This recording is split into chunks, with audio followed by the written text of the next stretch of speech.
goodness gracious me, I don't know what planet I'm on. I mean, seriously, my brain is all over the place. Over the past couple of days, I've been filming night shoots with Chris and Jack, or Zedaf and Jack. Zedaf is a member of the Hermitcraft server. We've been filming a little short film that's going to be coming out on their channel, and it's set in the night. So we've been filming throughout the night, and now I'm back to recording videos in the day.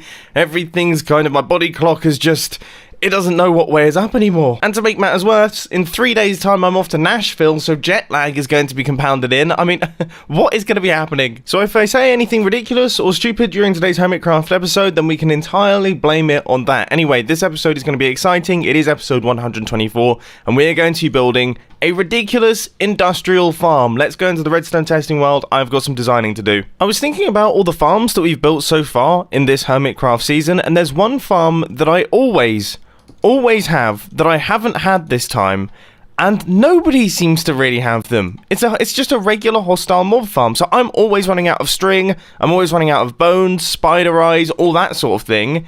If we build a gigantic hostile mob farm, then I'll have all of that. I don't know why I haven't put that together in my head. Now, this design is going to use flying machines. It's going to be a big, sweeping design, and I've just got to work out how I'm actually going to build it. This seems like a pretty good solution. So if I just place some mobs in here, obviously our little sweeper goes across, it knocks all of them off, and they all fall down to the bottom. So we'll have a little collection system there, and we'll have a little collection system on the other side. Obviously, it's going to be a lot bigger than this, and then if we want to turn the farm off, because I imagine a bunch of flying machines doing that is going to cause a lot of lag, then all we have to do is have a bunch of wiring running into one side, and then everything will stop there. The only thing that I'm wondering is, how big should we make these platforms? Because, obviously, making them this small, that's not quite right.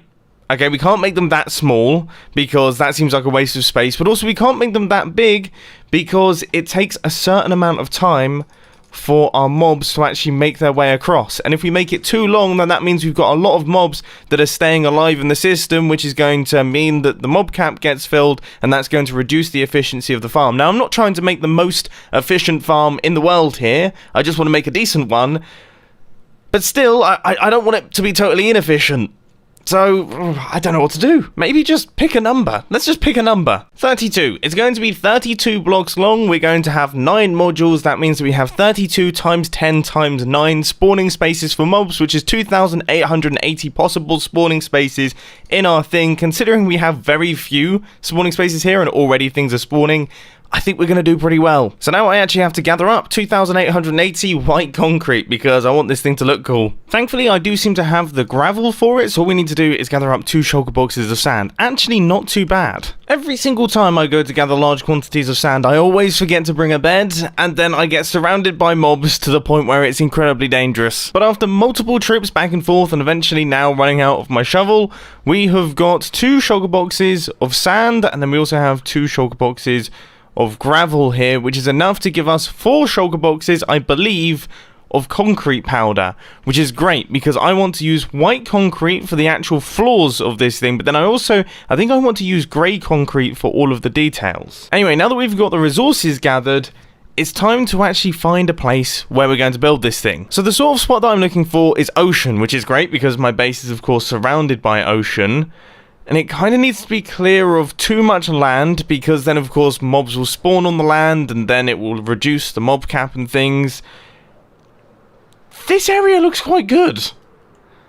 Like the area literally next to my base. There is, just over there, is my villager breeder. This? I mean, we could do it as an extension of the base, but I kind of wanted it to be a little bit further away because I kind of want it to look like it's not part of it. Maybe this area? Or is this shallow ocean? Oh no, it looks pretty deep to me. I mean, how far down do we go? Down to y equals 30. That's not too bad. Yes, I would say this spot is the one. This is the one. Not too far from my base, but far enough away to not look like it's connected. In the deep ocean, as you can see from that biome there. So that's about as deep as we're going to go. Okay, let's start constructing some things. Except we can't, because I now need to convert all of this sand and gravel into concrete powder and then into hardened concrete. Oh my word, that's a lot. Which, I must admit, isn't too bad with this new system. Now that there are no jams, just look at this. So we just go through, and that is one stack done. And here is another full stack. How many per second am I getting here? I'd say about 3 per second.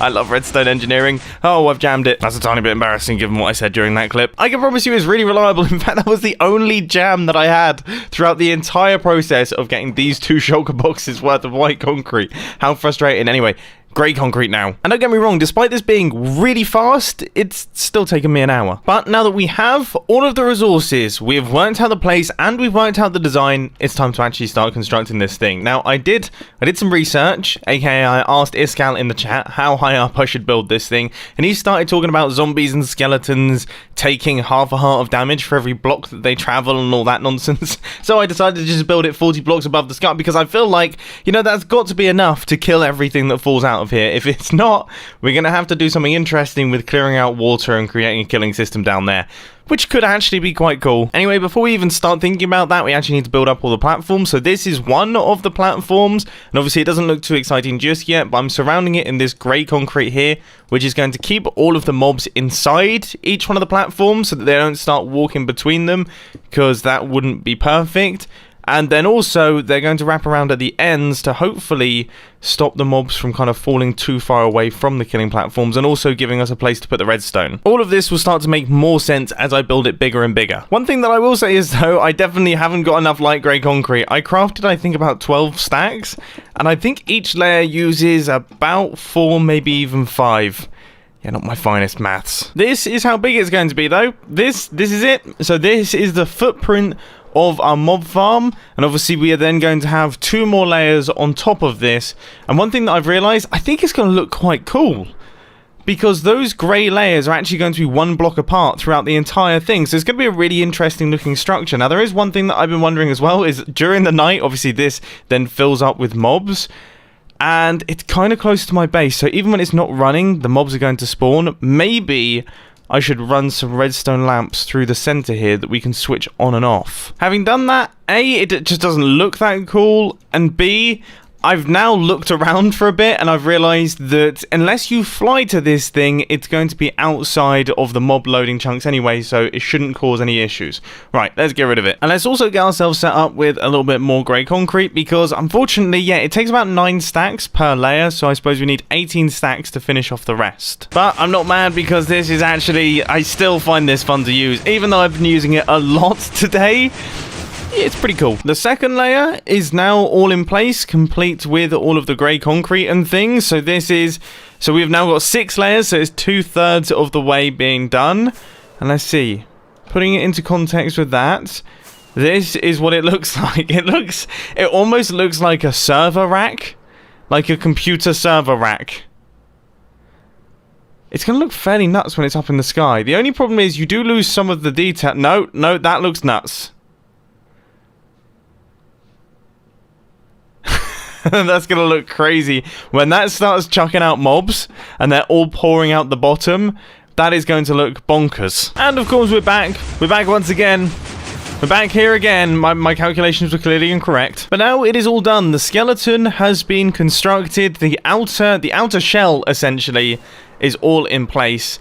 And it looks nuts. It does look really, really cool, but I'm also very happy that it's finished, because that means that I can start work on the interesting bits, which of course are the redstone flying machines and things. They're things that go back and forth. So how many redstone resources do I have? I actually went over to my witch farm earlier and I've run out of redstone dust.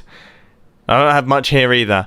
I do have a bunch of observers though. That will actually be enough to build this entire thing, so that's great. We're going to need more sticky pistons. And yeah, I mean, that's not even enough observers now that I think about it, because we need 4 per one. Oh gosh. Let's just not think about that for now. I think I've got 1 flying machine in place. Whoa. That was a curious chain of events.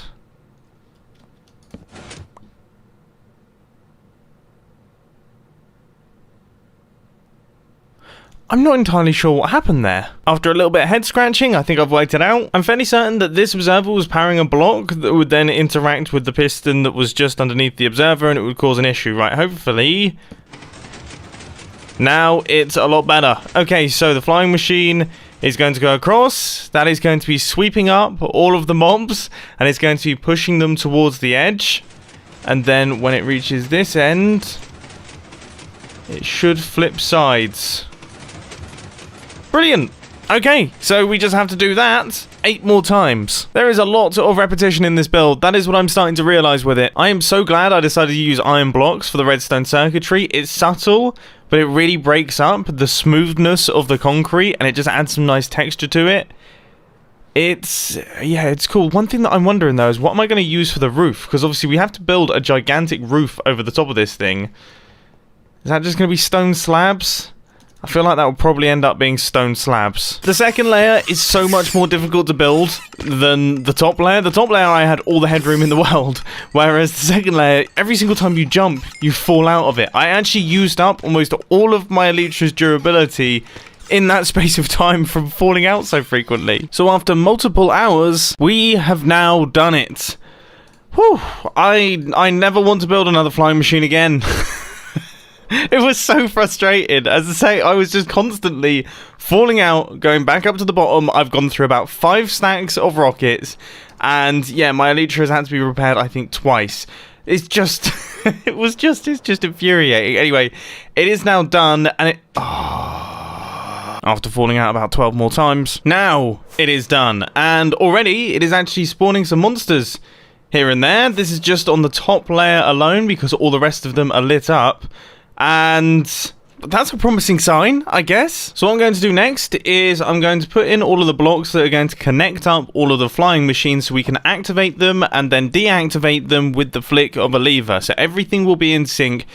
And then we can actually start seeing if mobs start falling out of this thing. With that done, I've been thinking about the roof. Okay, so as I was building this, I kind of came to a realization, and that is the fact that we don't actually need an enormous roof on this thing. Despite the fact that we have gaps in these walls, we can actually remove this slime block and remove this slime block, and then we don't need gaps in the walls. So then we can go around and we can place blocks in these gaps in the walls, and then it will be dark by default. We just need a roof that covers the mob spawner, as opposed to having to extend out 15 blocks away from the mob spawner in every direction, which would make it absolutely massive. That would be enormous. The only thing that I am having to do is place in immovable objects in all of these areas here, so you're not going to see the slime block flying machines when they're at the back, but you should be able to see them through the sides, because I think I'm going to use half slabs for that.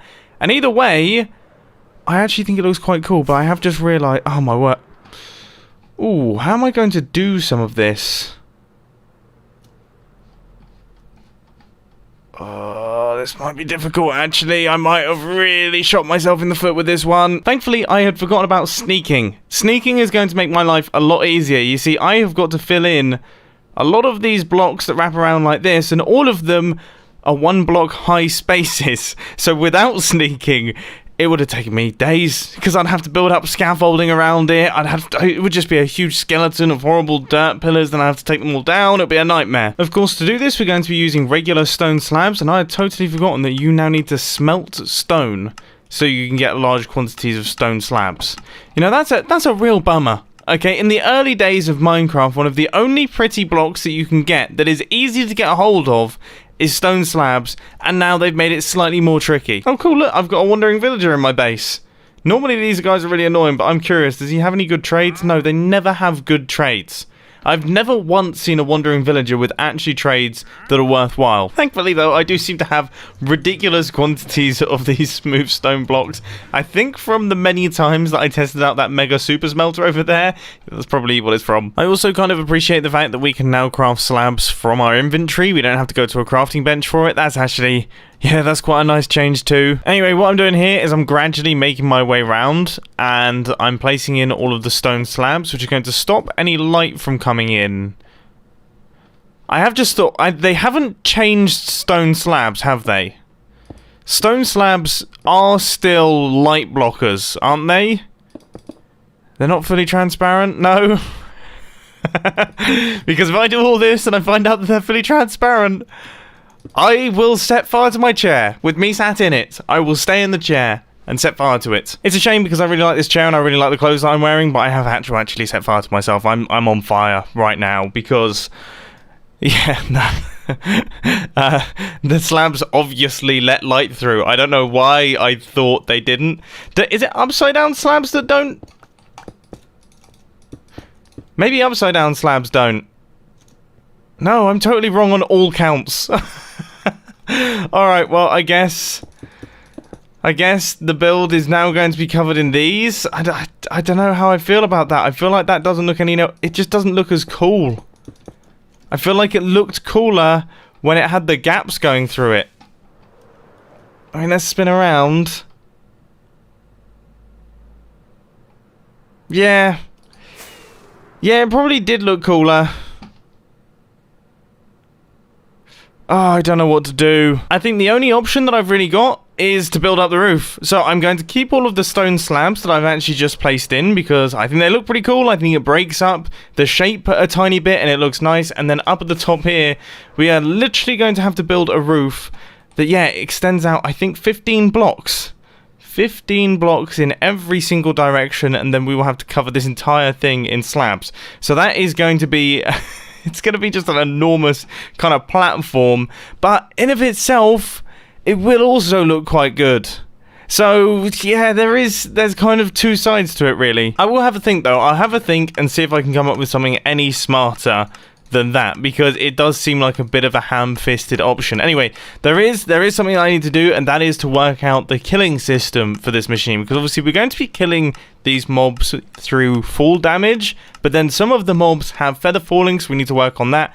And also, I want a smarter way of collecting the items than minecarts. If I can avoid using minecarts, then I will be so pleased, because minecarts are always getting stuck and they're always despawning, and it's just, ugh. So let's quickly pop through into the redstone testing world and we'll see what we can pull off. And actually for this one, I'm going to take some inspiration from Ilmango a tiny bit. So Ilmango, with his mob farm that I actually built in Hermitcraft Season 5, he had an interesting system where he had magma down at the bottom, then he had some water that flushed through out of sync with the flushing of the farm. So the mobs would fall down, they'd die on the magma, and then the water would flush in and actually take all of the items into some form of storage facility type thing. Now I'm going to do something similar, but I'm not going to use dispensers, because if there's one thing that annoys me more than minecarts, is dispensers and water, as they always unload in weird orders and you end up in a big mess. Right, how long does the water need to pop out for those items to go across? Oh wow, not very long. So I'm trying to work out, because what we'll need to do is we'll need to work out how long... Oh wow, so we could literally pulse this. I'm trying to think what is a good way to do it. So what we could do is send a redstone signal down from when the flying machine actually hits the wall, all of the mobs fall, they land. We then send a pulse through afterwards, after some delay, and that will sweep all of the items, and that should be a long enough pulse for all the items to get moved off. And then any mobs that have feather falling and things like that, they will get caught up on the magma block, so even though the water goes across, they'll still take damage in the magma. I mean, this seems like the perfect system. That makes life so much easier. And then we don't even have to worry about droppers or hoppers or anything. We can actually push all of the items into a water stream and then transport them all into another water stream that then takes them into the storage system, so they never have to interact with droppers and everything and make loads of redstone tick lag and everything like that. This seems smart. So I guess in the next episode of Hermitcraft, we will get the roof all built up. We will take all of the lights out of this thing. We'll do a test run, so all of the mobs are pouring out on both sides. It will look crazy. Then we'll get the item collection system sorted, and then we'll get everything sorted, and this thing will be up and running. And then maybe we can even start selling this stuff at Sahara, because the number of times... It's so strange, and it's hilarious to me as well, that I actually struggled to get enough white concrete for this episode, not because of the sand and the gravel, but actually because of the bone meal required. I just didn't have enough, and then I always run into problems when I need large quantities of string. I mean, it's the simplest items. It's so simple, yet I never have any of them. So I cannot wait to get this thing working. It looks like it's going to be pretty efficient just by the number of mobs that are already spawning with me standing next to it. I'm excited. Okay, I hope you enjoyed the video, and I'll catch you in the next one. See ya! You know, I must be getting older because I feel the effects of staying up late far more than I used to. It used to be, I would go on hardcore gaming sessions, I'd be awake, I'd be staying up stupid late, just surviving purely on jelly beans and pizza, and I would feel fantastic. Now, not so much. Oh god, everything aches. My head just doesn't function. It's awful.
One.